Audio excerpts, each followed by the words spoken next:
여러분, 인공지능, 바로 이 AI가 한 나라의 가장 근본적인 문제, 그러니까 건강 문제를 해결할 수 있을까요? 오늘 우리는 AI가 어떻게 베트남의 심각한 의료 위기에 대한 하나의 해답이 될 수 있는지 그 가능성을 한번 깊숙이 들여다보려고 합니다. 자, 화면에 보이는 이 숫자 70%, 이게 뭘 의미하는 걸까요? 이게 바로 지금 베트남의 스마트폰 보급률입니다. 인구의 대다수가 이미 디지털 기술을 손안에 쥐고 있다는 아주 강력한 신호죠. 그런데 말이죠. 이렇게 현대적인 연결성을 자랑하는 나라에 정말 혹독한 현실이 숨어 있습니다. 의사 한 명이 평균적으로 돌봐야 하는 환자 수가 무려 1,200명이래요. 이게 상상이 가시나요? 아니, 도대체 왜 이런 상황까지 오게 된 걸까요? 베트남의 의료 시스템이 어째서 거의 한계에 다다랐다고 하는지 그 속을 한번 자세히 살펴보겠습니다. 문제가 정말 한두 개가 아닙니다. 우선 의료진 수가 절대적으로 부족해서 OECD 평균의 3배나 되는 환자를 봐야 해요. 여기에 도시와 시골 간의 의료 격차는 너무나 크고요.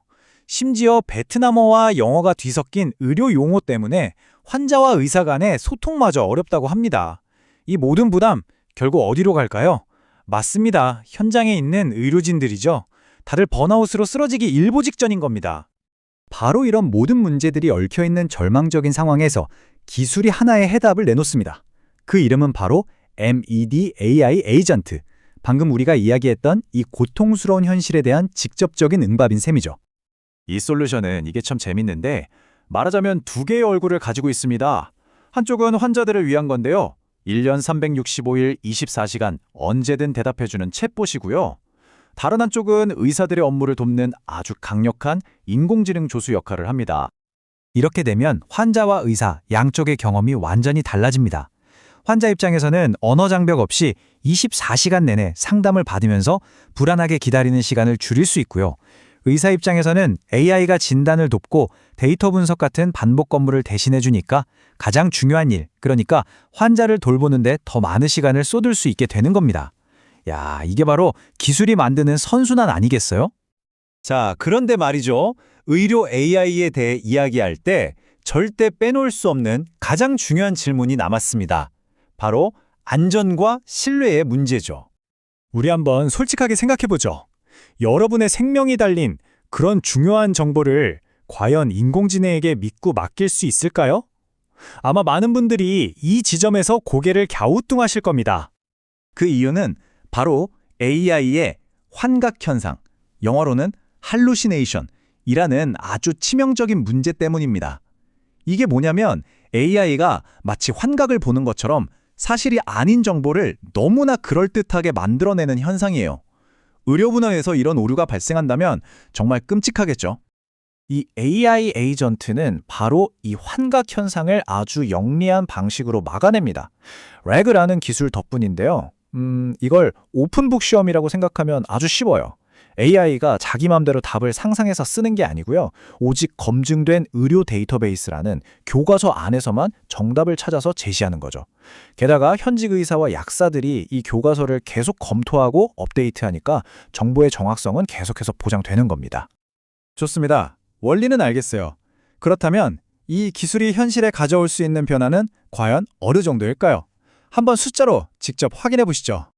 자, 첫 번째 숫자 40%입니다. 이건 과부하에 시달리던 의료진의 업무 효율이 무려 40%나 향상된다는 걸 의미해요. 정말 엄청난 변화죠. 다음 숫자는 30%입니다.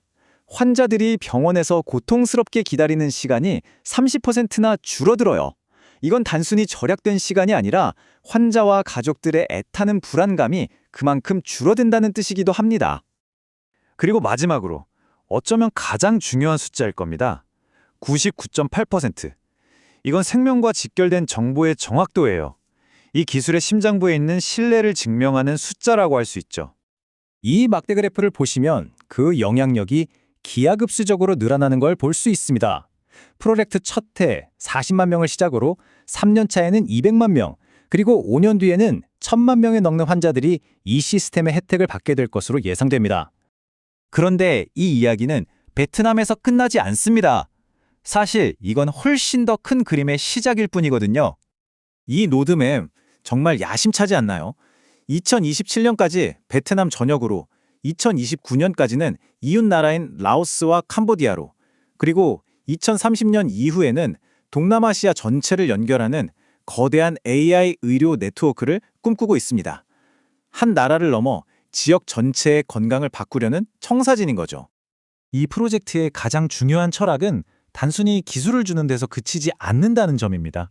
화면의 이 문장처럼 진짜 목표는 현지의 주인의식을 보장하는 자립 가능한 생태계를 구축하는 것이거든요. 물고기를 주는 게 아니라 그 지역 사람들이 스스로 낚시하는 법을 터득하게끔 함께 만들어가는 거죠. 마지막으로 이 질문을 남기면서 마무리하고 싶습니다.